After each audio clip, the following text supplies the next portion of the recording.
મૂળ ઈશ્વરિયા તથા હાલ ભાણવડ નજીક સેવક દિવાળિયા રહેતા શખ્સે અગાઉ પરિણીતાના પરિવારજનોને હેરાન કર્યા હતા, જેમાં તે જેલમાં ગયો હતો. બાદમાં આ શખ્સે છૂટી અને પરિણીતાને બદનામ કરવા માટે વિડીયો પોસ્ટ કર્યો હતો, ત્યારે સાયબર ક્રાઇમ પોલીસે તેની ધરપકડ કરી પગપાળા ચલાવી માફી મંગાવી હતી. પોરબંદરના સાયબર ક્રાઇમ પોલીસ સ્ટેશન ખાતે એક મહિલા અરજદારે લેખિત અરજી આપ્યા બાદ હવે એફઆઈઆર નોંધાવી જણાવ્યું હતું કે એક ફેક આઈડી ધારકે તેની મંજૂરી વગર ઇન્સ્ટાગ્રામ એપ પર આ મહિલાનો ફોટો વાયરલ કર્યો છે, જેમાં કિંજલ રાઠોડ નામની ઇન્સ્ટાગ્રામ આઈડીના ધારકે મહિલાનો ફોટો ઇકબાલ ઉર્ફે ઇકુડો ઇશાક ધાવડા નામના મૂળ ઈશ્વરિયા તથા હાલ સેવક દિવાળિયા ગામે રહેતા શખ્સ સાથે સ્ટોરીમાં શેર કર્યો હતો અને રીલ્સમાં પણ મહિલાનો એકલીનો ફોટો શેર કર્યો હતો.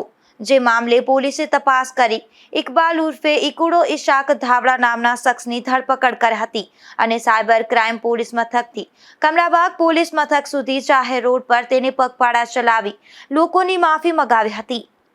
નિપુલ પોપટ સાથે અશોક થાનકી, ગુજરાત ન્યૂઝ, પોરબંદર.